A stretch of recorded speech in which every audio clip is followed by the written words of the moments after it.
Yang kedua, apakah betul bahwa dia telah bangkit? Apakah betul Yesus itu telah bangkit? Yang pertama tadi bisa dibuktikan, yaitu kubur di mana Yesus dibaringkan, tubuh Tuhan Yesus dibaringkan itu telah kosong. Dan saat ini yang kedua, kita bisa melihat dia telah bangkit. Yaitu apa buktinya?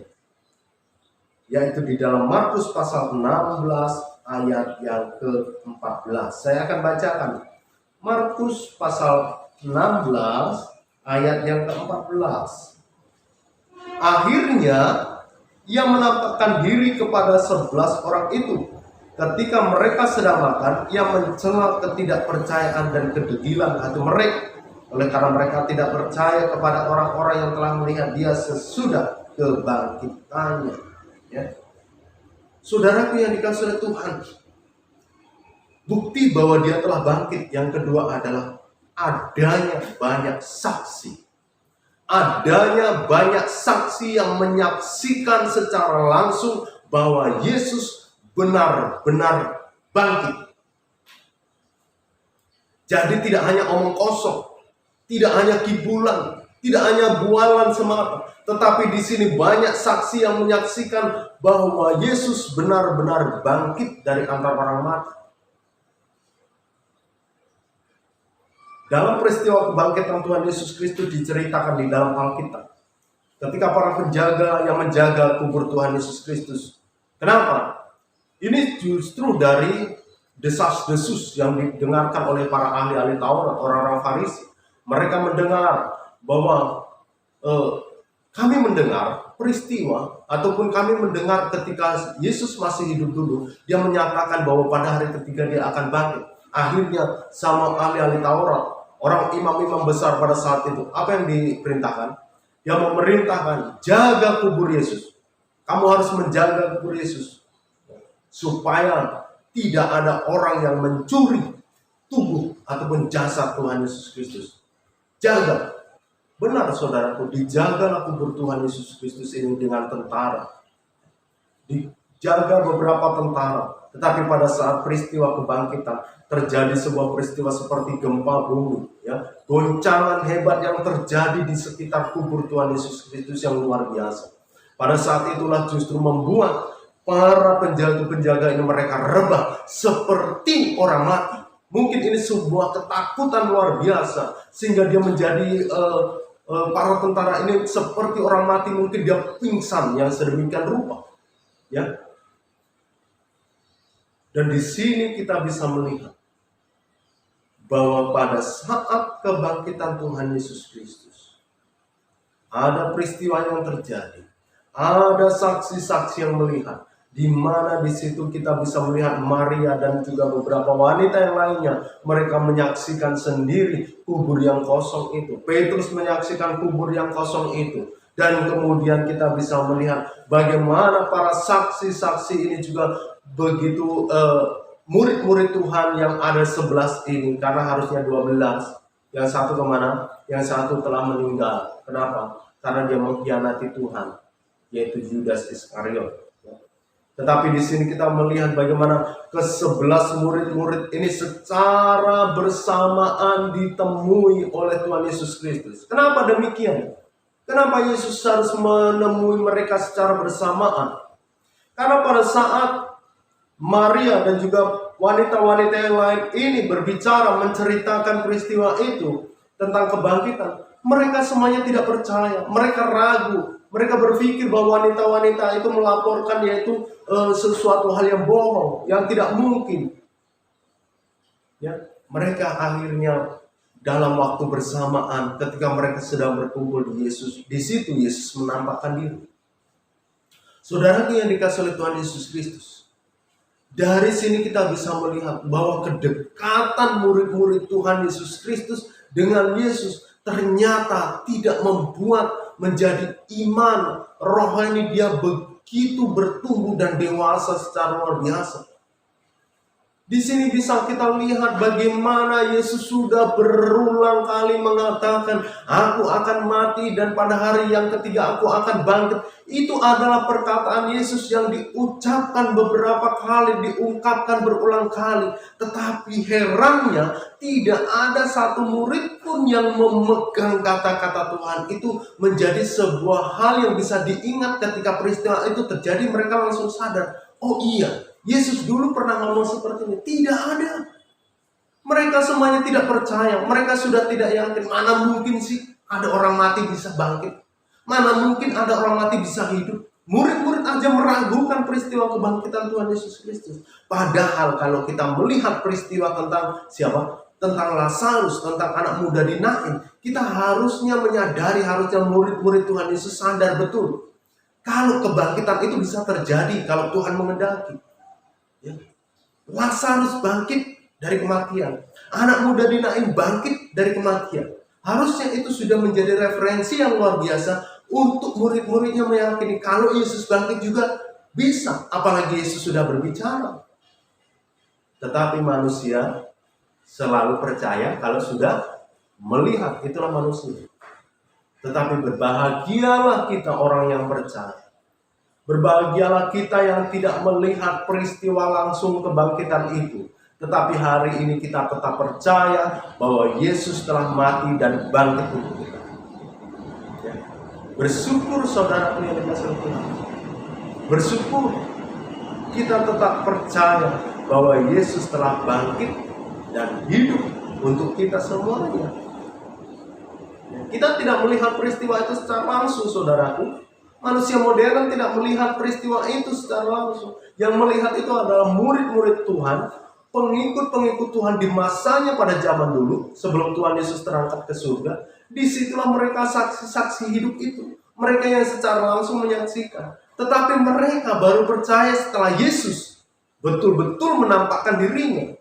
Nah, kita orang-orang modern, kita orang-orang masa sekarang ini, apa yang terjadi? Kita tidak melihat secara langsung. Bahkan dari semenjak kita percaya Yesus, semenjak kita menyembah Yesus, ataupun beriman kepada Yesus, belum pernah melihat sosok Yesus secara langsung. Tapi kenapa? Kita bisa percaya. Kenapa kita bisa yakin bahwa Yesus ada, dan kita bisa yakin bahwa Yesus telah mati dan bangkit untuk kita? Sebab di situ ada iman kita. Saudara yang dikasihi Tuhan Yesus Kristus, banyak saksi yang melihat di dalam ayat 14, ya. Akhirnya ia menampakkan diri kepada ke-11 orang itu ketika mereka sedang makan. Ia mencela ketidakpercayaan. Saudaraku, mungkin Tuhan Yesus, kenapa ada kata mencela? Mencela karena di situ betapa degilnya hati murid-murid Tuhan Yesus. Mungkin Tuhan Yesus, kamu ini ya terlalu banget ya. Kamu sudah berapa lama mengikut aku? Kamu sudah berapa lama mendengarkan apa yang aku sampaikan? Aku sudah berbicara bahwa aku akan bangkit, aku akan mati dan bangkit pada hari yang ketiga. Tapi kenapa kamu ini tidak percaya? Mungkin Yesus hanya terlalu kamu ya. Bisa jadi Tuhan Yesus merasakan betapa kecewanya melihat murid-murid Tuhan Yesus yang sudah bersama-sama dengan dia, tetapi dia tidak memiliki pegangan apa yang Tuhan Yesus sudah sampaikan dan firmankan. Degil. Itulah, kedegilan itu sudah terjadi buat bangsa Israel. Itu sudah terjadi dari semenjak nenek moyangnya. Dari semenjak zamannya, yaitu peristiwa bangsa Israel keluar dari tanah Mesir. Itu kedegilan hati itu sudah terjadi. Tegar tengkuk itu sudah terjadi. Dan itu masih terjadi sampai masa perjanjian baru. Murid-murid yang hanya 11 orang yang tertera. Sebenarnya murid Tuhan Yesus banyak. Kalau kita lihat di dalam Alkitab itu, banyak sekali murid-murid Tuhan. Tetapi sebagai mungkin ini murid yang paling dekat, yang selalu menyertai Tuhan, itu hanya 11 orang. Dan pada saat mereka sedang berkumpul makan, Yesus menjumpai mereka. Mungkin mereka terkejut, tiba-tiba, oh Yesus. Mereka pasti terkejut dan kaget. Sosok orang yang sudah mati tiba-tiba berdiri di sampingnya dan menyapa mereka. Coba di zaman sekarang ini, apa yang terjadi, saudara? keluarga kita, ataupun keluarga siapapun yang sudah meninggal sekitar 5 hari yang lalu. Tiba-tiba ketika keluarga masih dalam keadaan berkabung berduka, tiba-tiba berdiri di sebelah ataupun di pintu dan menyapa, "Halo saudara-saudaraku." Bisa-bisa justru yang hidup jadi mati. Kenapa? Kaget, takut. Bagaimana mungkin orang yang sudah mati, sudah dikuburkan bisa bangkit lagi? Pasti ketakutan yang terjadi. Bisa shock, bisa membuat orang itu mungkin jatuh pingsan. Bisa terjadi ketika mereka melihat ada sosok keluarganya yang sudah meninggal, tiba-tiba ada di pintu dan menyapa mereka. Betapa kagetnya. Walaupun itu mungkin waktu hidup dia adalah orang yang begitu engkau kasihi, orang yang dicintai. Tetapi ketika sudah mati tiba-tiba berdiri di sekitar situ, saya yakin pasti akan kaget, bahkan takut. Kenapa? Karena pasti yang ada di dalam benaknya hantu.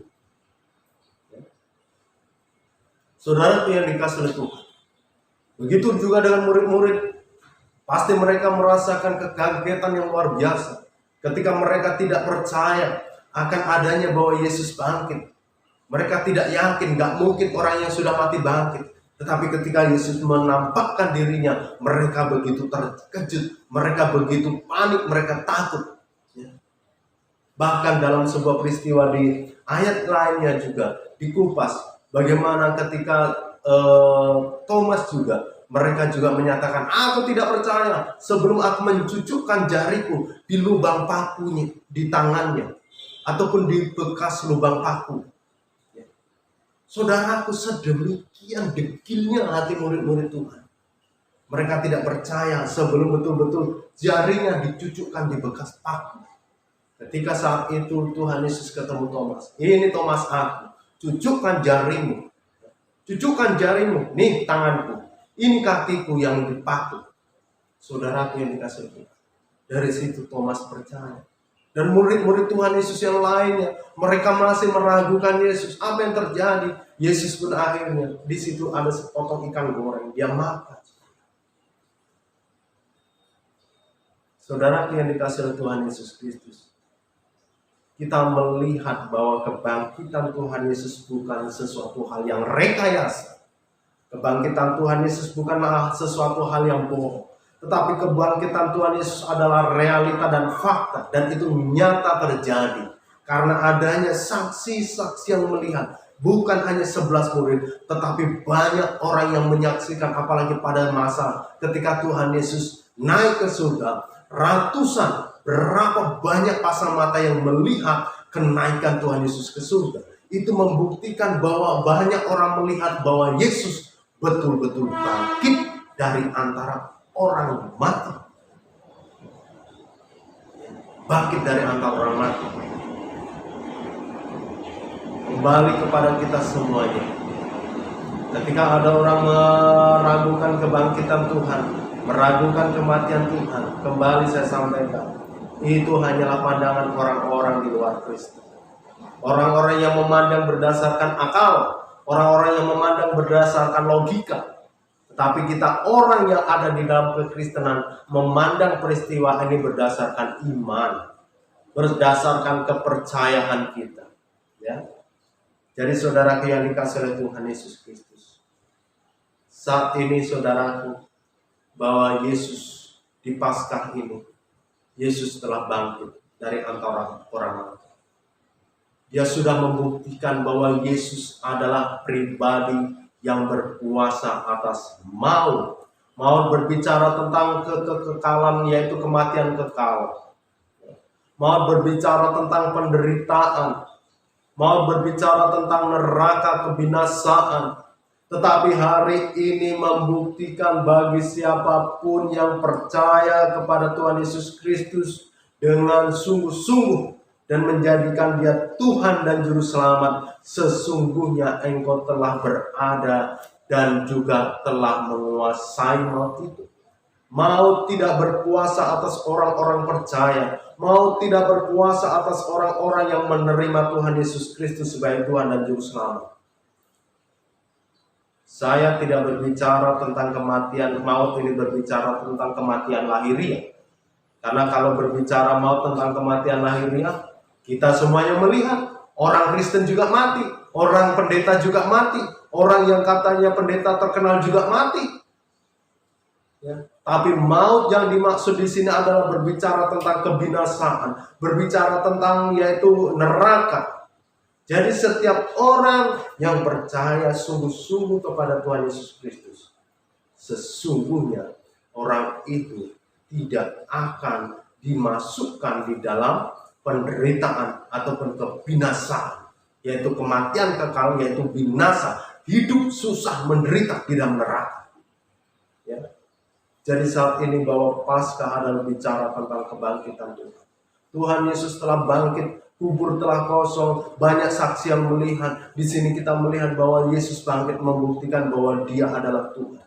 Membuktikan apa yang Dia firmankan itu digenapi. Digenapi. Kalau Yesus bicara 3 hari aku akan bangkit, dan ternyata 3 hari kemudian tubuh jasad Tuhan Yesus masih terbaring di dalam kubur, maka firman itu bohong. Ya, maka firman itu bohong, pembohongan yang luar biasa. Tapi Tuhan Yesus buktikan apa yang Dia sampaikan, Dia buktikan, Dia genapi melalui peristiwa Paskah, peristiwa kebangkitan Tuhan Yesus Kristus. Baik saudaraku yang dikasihi Tuhan Yesus Kristus, jadilah saksi atas kebangkitan Tuhan Yesus Kristus. Dulu hanya mungkin murid-murid yang menjadi saksi, tetapi sekarang begitu banyak, jutaan orang yang telah percaya kepada Yesus yang ada di dunia. Mari kita menjadi saksi akan peristiwa kematian, akan peristiwa kebangkitan Tuhan Yesus Kristus, sehingga dengan keadaan dunia yang semakin tua, semakin banyak orang yang menerima Tuhan Yesus Kristus sebagai Tuhan dan Juru Selamat.